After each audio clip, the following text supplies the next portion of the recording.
Hello, good afternoon. Welcome to JoyNews today. We're coming to you live from our studios in Kokom, namely on DTT because we're free to air on DSTV channel 421 and GoTV channel 144.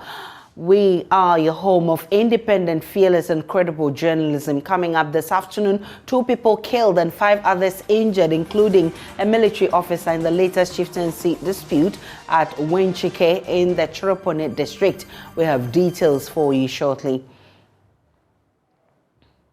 Also this afternoon, NDC flag bearer hopeful Dr. Kwabena Dofo says he is in the race to bring prosperity to Ghanaians. We have details as his team heads to the NDC headquarters to pick his nomination form.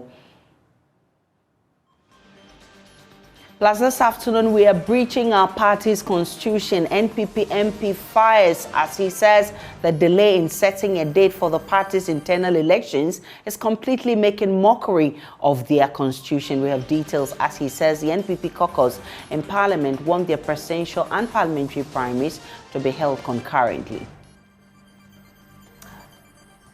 And Aztec students on demonstration to demand completion of E-Block to end their challenge with inadequate space to carry out academic activities. Details shortly as they petition the Ashaiman Municipal Chief Executive for action.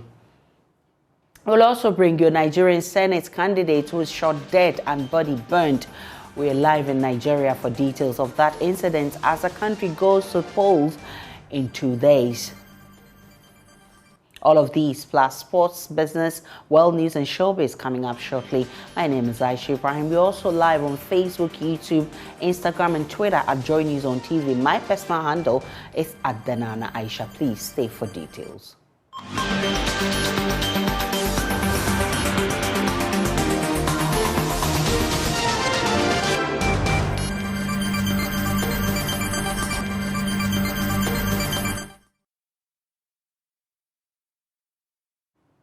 2 people have been killed, 5 others injured, including a military officer in a criminal violence that morning at Wenchike in the Chiropone district. The violence is said to have spread to 6 other communities. Scores of houses and households have reportedly been set ablaze, with dozens of residents fleeing towards the district capital. Northeast regional correspondent Elias Atanko has more.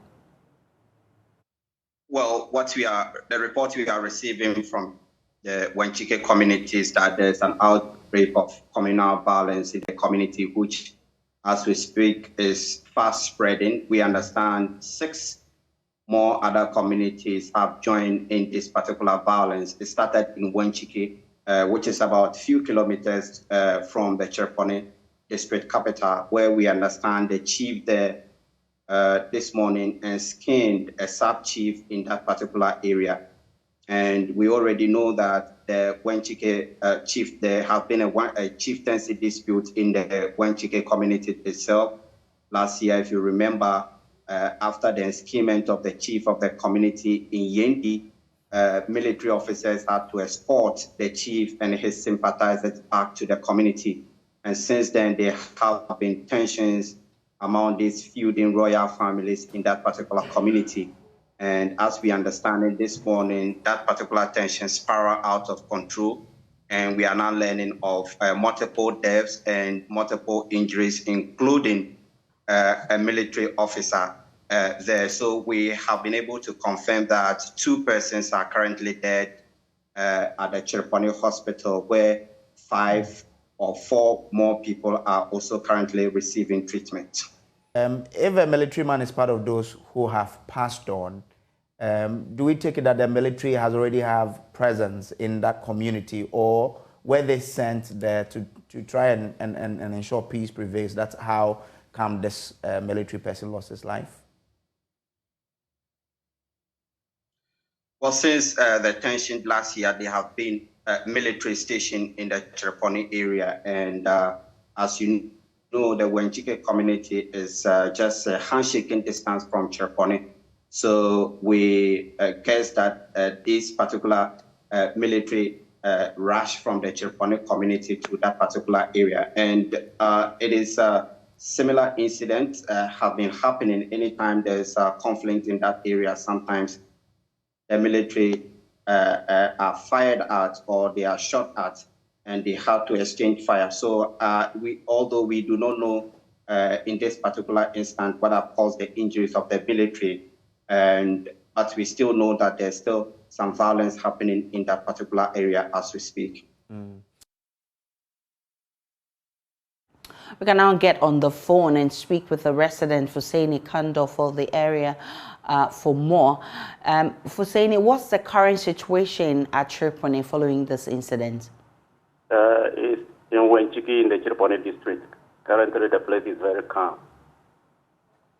So, what triggered this latest confusion? It's due to chieftaincy issue. There was a community called Nyangbandi. They wanted to skin a chief, and the chief is to be skinned by Wenchiki chief. So this morning, somewhere around 7 in the morning, the Nyangbandi people arrived with the person they wanted to skin. So immediately they arrived at Wenchiki chief palace. Then the other side, they called the Jabu people. Then they started firing towards the chief palace, just to try to prevent the chief from skinning the Nyangbandi chief. So we understand that is what happened. We understand that some 2 people have been killed and 5 people injured. Have they been identified? Yes, truly. I heard that about 2 people is dead, but I can't confirm their identity as of now, because I am also hiding somewhere. Because when the situation happened, I was in Chief Palace when they started firing. So as of now, truly, I learned the other side where the 2 people who were there, the 2 people that were killed were from other side, that is Jabu side. And I can't identify the 2 people who were died in the conflict. But I heard that 2 people from that side has died. So you've had to hide somewhere for safety? Yes, please. And that's what other people are doing in the community. Currently, is there no calm in the community? Currently, I am out, and I am just around the chief palace, and the situation is calm now. The gun firing and everything is just stopped for the moment. All right. Kwabena Dofo is a resident at Wenchiki, and he says he's had to find somewhere to hide for safety because it's not safe to be out there. We'll definitely get more as we arrange to get the MCE of the area to speak to us on how they're handling the matter. But back here in Accra, I'm taking you straight to the NDC headquarters, where a team picked up nomination forms for Dr. Dofo, former finance minister, to participate in the flag bearership race of the NDC. He's speaking to the press now. Let's hear him.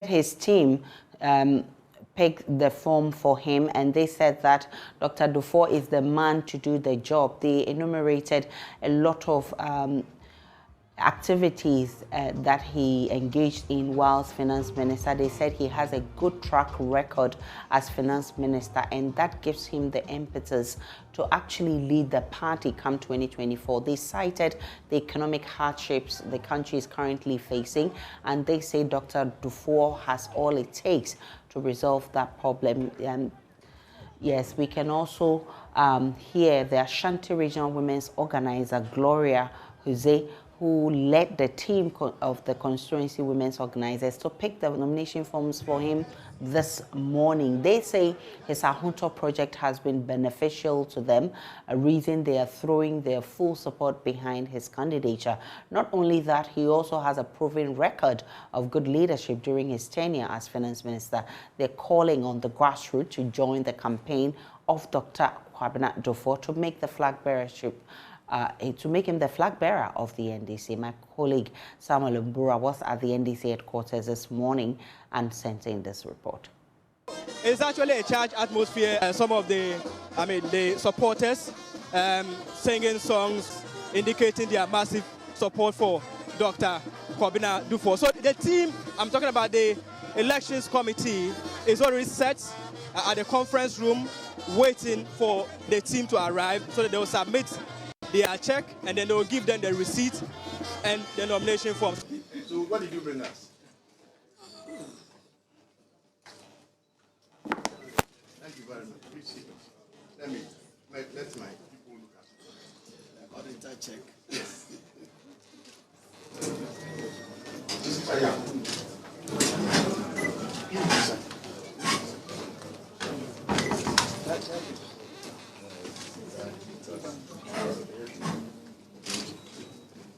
How much is it?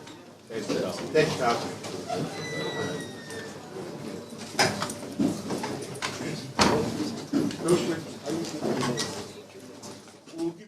Meanwhile, the flag bearer hopeful Dr. Kwabena Dofo says he is in the race to bring prosperity to all Ghanaians if eventually elected president. He is set to pick, his nomination forms were picked this morning for him, and he says if he becomes, and he will become the third to have done so as opposition party prepares to hold its primaries later this year. Dr. Dofo earlier spoke with my colleague Joseph Akable. Well, I think I've talked about a dream, Ghanaian dream, before. My personal view is that every Ghanaian, no matter the birth of his or her circumstances, should have equal opportunity in our system to achieve whatever he or she wants to achieve. I'm not saying that. I'm not saying that. That dream will bring about prosperity and happiness. That dream will make all of us become very patriotic. Will make us be loyal to Ghana, our motherland. Not to any political party or to any individual. Because we're not loyal to our nation, because we're not very patriotic enough, there's so much confusion in our system now. We understand from the grapevine that you'll be picking up your form sometime in the coming week. That is true. I'm ready to pick my form to contest for the flag bearership of the great NDC. I mean, what can, I mean, if you're asked to, I mean, one message to the members of the NDC who will be hearing, I mean, I'm assuming a number of them, a good number, would obviously know that Dr. Dofo has been around for a while and will be putting his heart in the race. I mean, what would be that one message to them that you think that will convince them to know that this is, I mean, someone that they can put their trust in? Because for many political analysts, I mean, the view is that this will be a very difficult race for you to emerge victorious from, especially because of the stature of the former president, who is very likely to also pick a form at some point in time as well. In the contest, there's nothing like that. I would ask them to help me fix the economy. Right now, the biggest challenge we are facing is the economy. We are all hungry. We are hungry as people. There are tears in the eyes of Ghanaians everywhere. They should help me wipe the tears from the eyes of Ghanaians, soothe the pain in the hearts of Ghanaians. That requires a leader with the courage to change things. to change the status quo. That's what I will do. I'll ask my colleagues to help me do that. No one person solves a problem. And no one person is big enough to do anything. That's why in the Bible, the Creator himself, when he was creating a man, said, let us create what? Let us. In the Bible, the Lord never said, I. No, he said, let us. He could have made man himself, but he said, let us create a man in our own image. What does it mean? I want the NDC people to join me. We should all move forward, fix the economy, work together for the prosperity of this nation.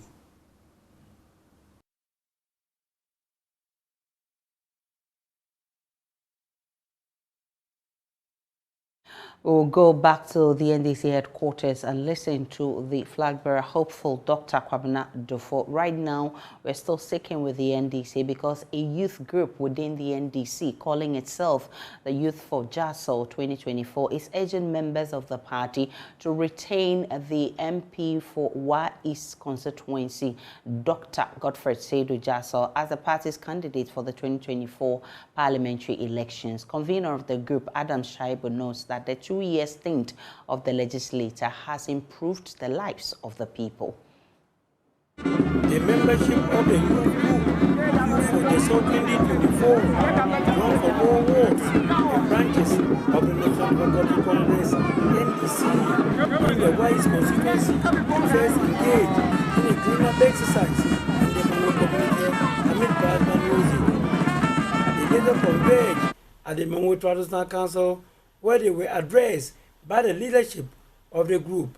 Speaker after speaker touted the achievements of the incumbent Member of Parliament, Dr. Godfrey Jassel, ranging from education, health, roads, and social engagement, and why the need to vote to retain him as the party's parliamentary candidate for the 2024 general election. I know one guy from the Rogo Enclave. This guy finished his secondary education somewhere 2015. Because he has lacked to get 1 or 2 of his papers, this guy sat in the house for almost 5-6 years. The MP came, we went around that enclave. The MP saw the guy there. The guy explained his situation to the MP. The MP brought the guy to Wa. He hired accommodation to the guy. The guy went and bettered his papers. Now the guy is at training college. We've learned a lot of women how to produce liquid soap on their own. We've gone through almost all the communities in Wise District to take them through how to do liquid soap on their own. And besides, he also helped most women, especially those that are single parents, to farm for them and during the farming season. He's been able to renovate a very deplorable clinic that was not in function at Motugu. Currently is functional. When you go to the 4C zone, we are putting all effort, or he's putting all effort to make sure that any community without health facility, they have facility. Example is the Jumo, that he's trying to do all that. Launching the Dr. Jassel Roadshow project, convener of the group, Adamu Shaibu, enumerated some of the good works of the Wise legislature before handing over a cash amount to the representative of the MP to enable the latter pay for the nomination form and part of the filing fees. And in showing our support for the good works of our MP, have opted to pay for the nomination fee of 5,000 Ghana cedis for Dr. Godfrey Jassel, and also pay an amount of 25,000 Ghana cedis to support the filing fee for him to contest in the upcoming NDC primaries, scheduled for the 13th of May 2023. We are optimistic that the delegates of the NDC will renew his mandate by granting him victory, inshallah, to retain the seat for the NDC and to continue developing the constituency. Conveners of the Dr. Jassel Road project says they will replicate the launch of the Road Show project in other communities in the Wise constituency. Reporting for JoyNews, Rafik Salam, Manwe. Now go to Dr. Dofo's campaign office in Osu, where he is about to address the media. In fact, he's speaking with the media, but right now he's speaking the local dialect, which we will be translating to our viewers. Listen. Lady, inflation, what? Now we are just at one.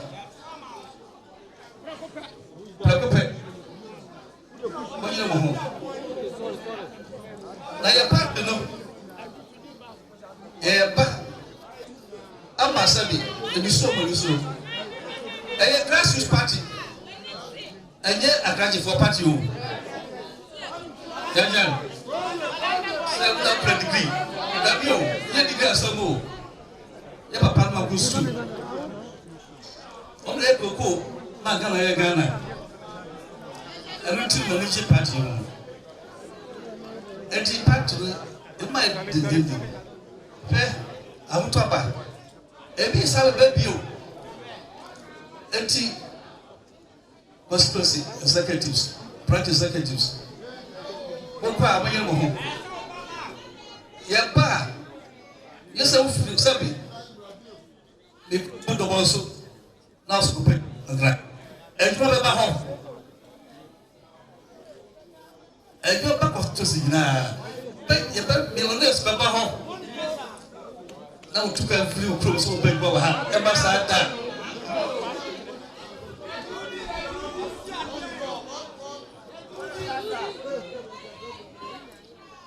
Aha.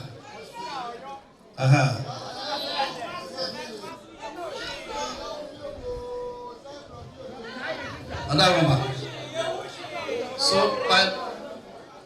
my brothers and sisters, let me thank you again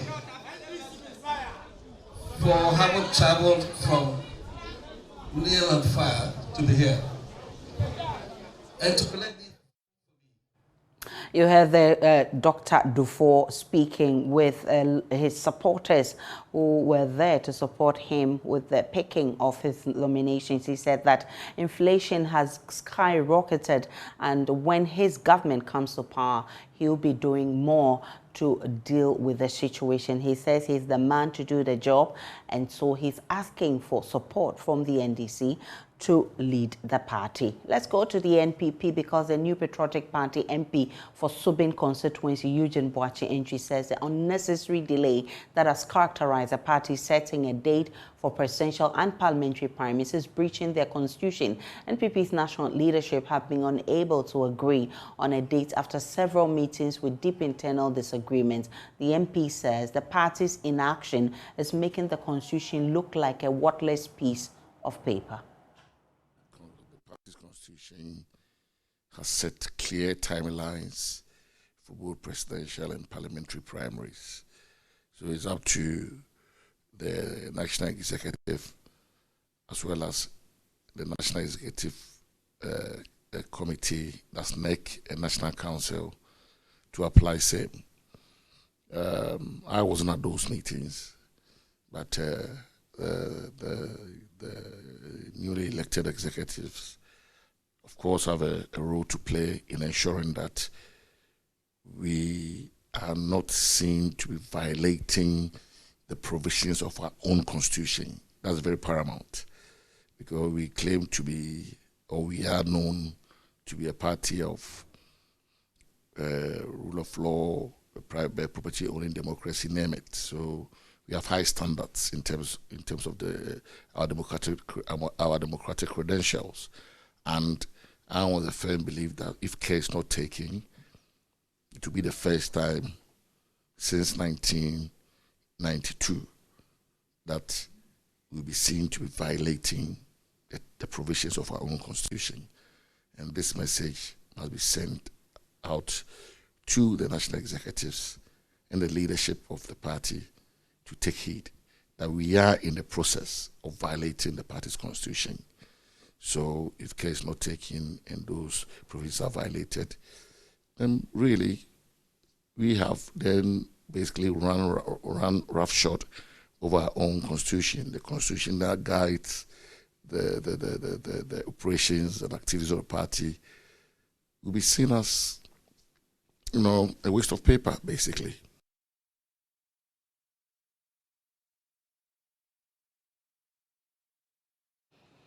According to Eugene Boachientry, the NPP caucus in Parliament favors an early Congress around August, and they also want the presidential and parliamentary primaries to be held at the same time. Who are the sides? There are only two categories of elections to be held: the flag bearers election and the parliamentary candidates elections. So these are the primary stakeholders, and the MP, during, I think, 2 caucus meetings, made it clear that they wanted an August or September primaries for the parliamentary group.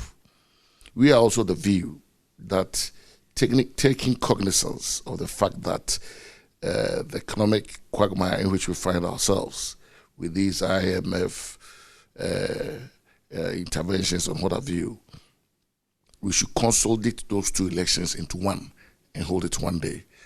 All the orphan constituencies, the constituencies with incumbent MPs and the constituencies, the presidential primaries, let's consolidate because, the same register, the same referee electoral commission. Let's get out of the way so that we can focus on coming back. Because August, September are times when we are on recess, so it doesn't really affect the parliamentary calendar. So we come back, and then because the last quarter of the year primarily is to deal with budget. So the budget will be read, and we have to return to committees to consider the estimates. We move back into the chamber to do a debate and then do the appropriation, and that takes us into a few days before Christmas. So let's use those 2 months purposefully and get the primaries out of the way, and then come back and focus on government business.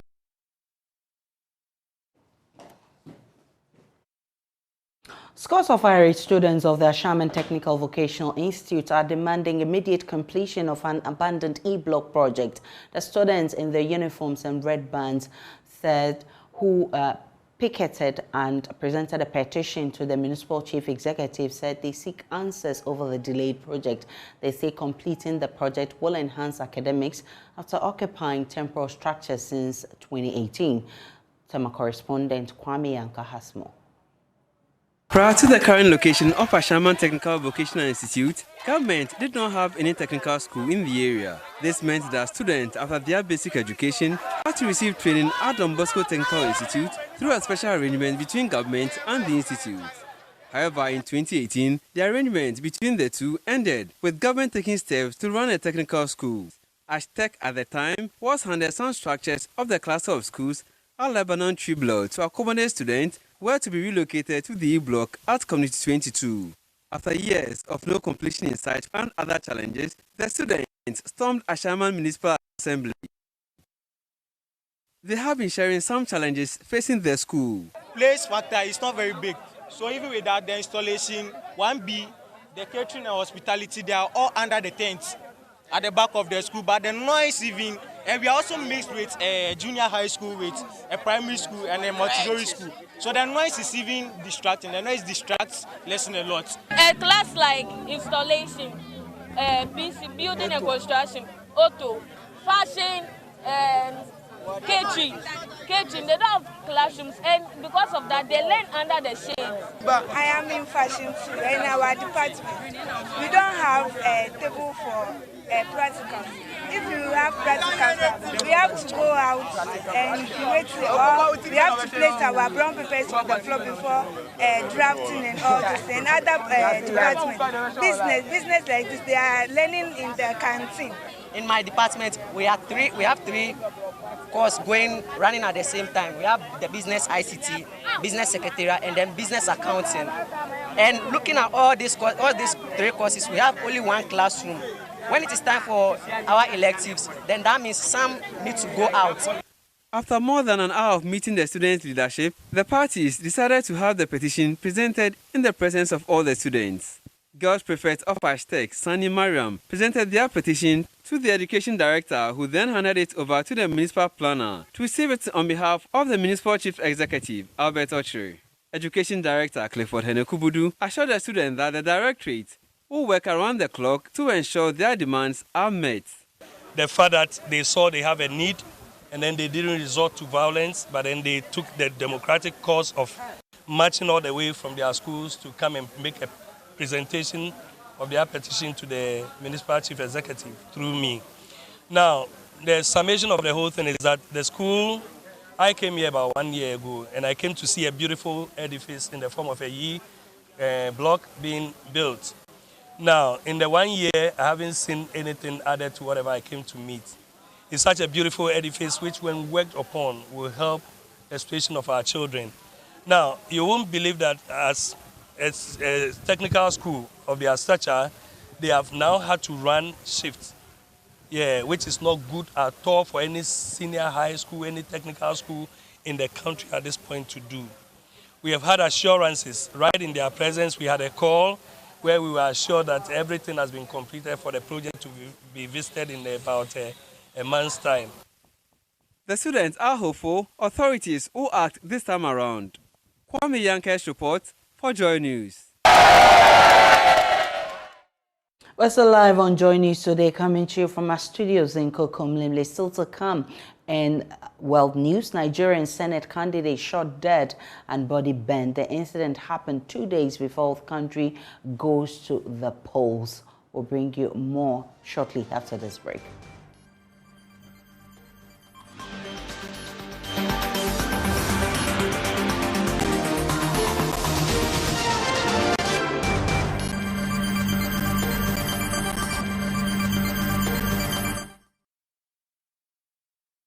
Hello, good afternoon. Warm welcome to the business segment on Joy News today with me, Pius Kojobaka. Now, the Bank of Ghana has indicated it will take the required measures to prevent any bank from going down as a result of shocks from the domestic debt exchange program. This follows recent industry data showing significant reduction in banks' profits and more than $5 billion non-performing loans being written off as bad debt. There's more in this report. The Bank of Ghana in its report noted that despite the challenges, it is hopeful that some of the measures that it is instituting will help stabilize the banking sector. The central bank also talks about its own stabilization fund that it is putting together to support the commercial banks in the country. The regulator was optimistic that this, together with other initiatives, will also ensure that the banks will be able to play their rightful role when it comes to the financial intermediation this year. The Bank of Ghana is also looking at other regulatory reliefs that will go a long way to improve liquidity for the banks. The regulator further argues these monetary measures, together with other actions, will also ensure that no bank goes under as a result of the shocks of the domestic debt exchange program.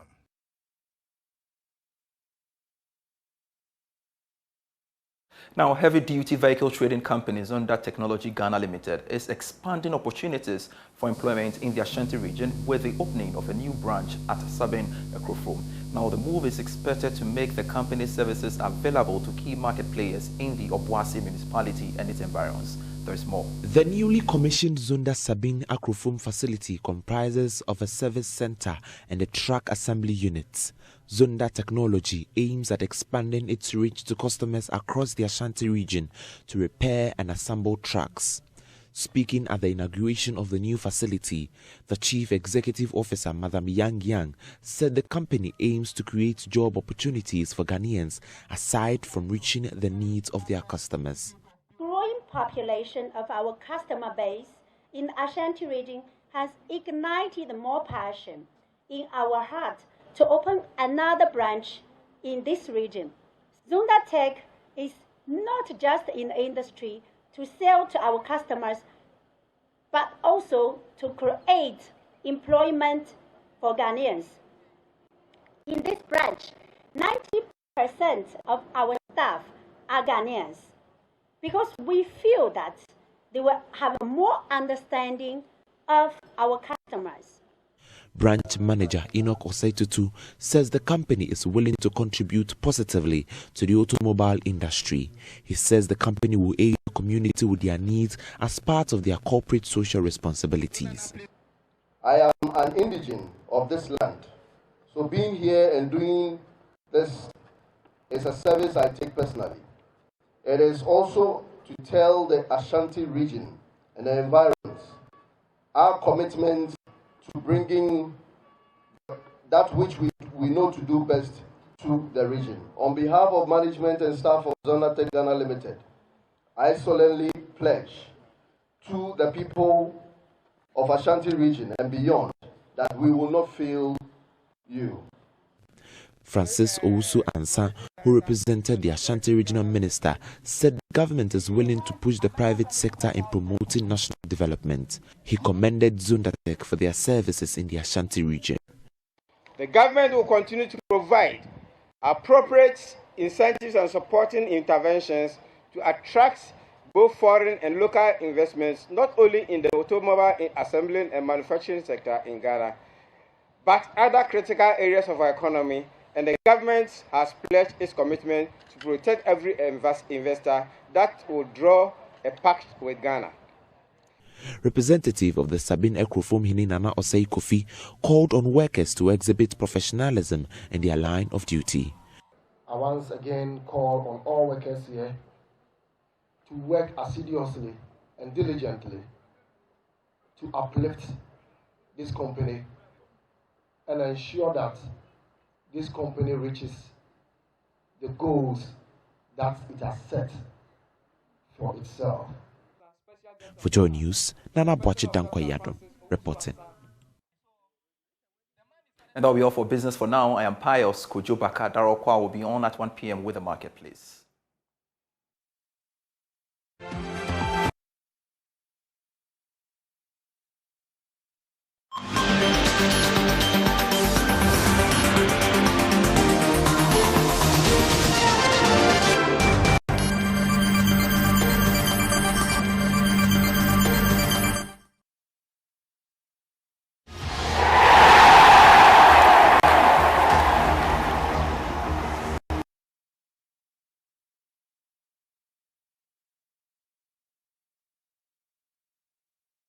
Mustafa Nabil here with sports on JoyNews today. Former Ghana international Mohamed Polo has revealed that he has put together a 5-year development plan for football in the country. According to him, the decision to ensure there's a plan for the production of football talents in the country is due to the fact that Ghana over the years has failed to be very competitive in the continental and global level. Your government, for the love for football, hosted the CAF African Award. I was there, but I was not to be recognized over there. And I was, we were invited. The GFA, leadership at that time invited some of us. We thought, they would present us to you. It didn't happen. So I sat down quietly. I was really very sad. But when you came to give your remarkable speech, when award was given to you, you said this award doesn't belong to you. You said it belongs to some legends who have sacrificed for Ghana. And you were mentioning Mohamed Polo. I said, my God. Seen now that our time, we had a brand, and that is Ghana brand of football. It is called Agro at that time.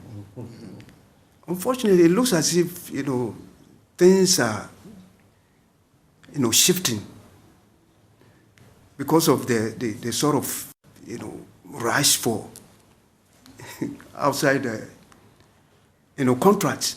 So we want everything to come in time.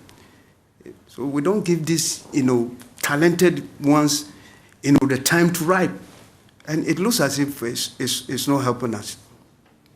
And so I said, no. Because it's the right time for me to see His Excellency, I have to introduce this brand of football, Agro, with the 5 years development plan. I said, no, this is also the time, to also present the plan to His Excellency. And I know His Excellency, love football. He loves to see quality football. He has seen us. And I think we have to give the younger ones the experience, what we have, for them to go from, because it looks as if the talents are there. And something got to be done, and that is what I intend doing. I'm happy it's the right time, to come and present this. That's your sports for now. We do have more sports stories on my joyonline.com, and also at 2 p.m. One of my colleague Nathaniel Arthur comes your way with sports today. Up next is World News.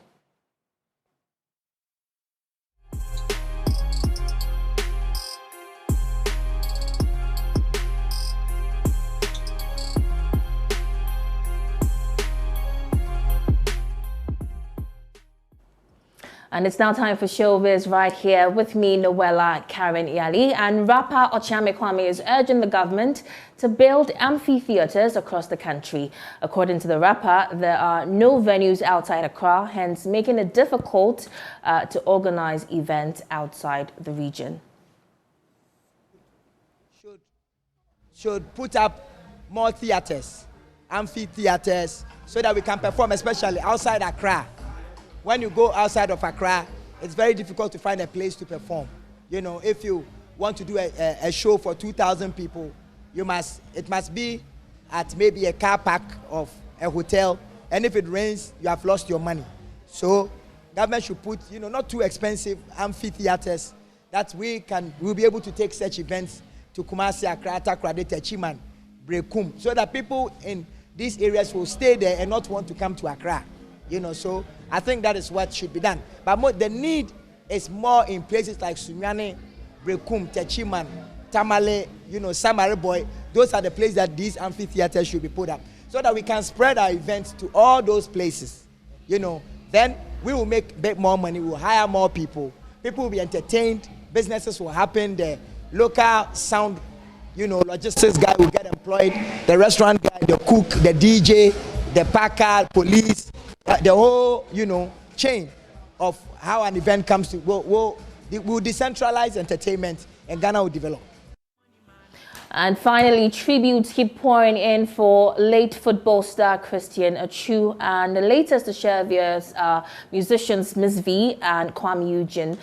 Christian was one of the thousands who lost their lives to the ghastly earthquake that rocked Turkey and northern parts of Syria on the dawn of February 6. Let's listen to both Ms. V and Kwame Eugene share their tribute.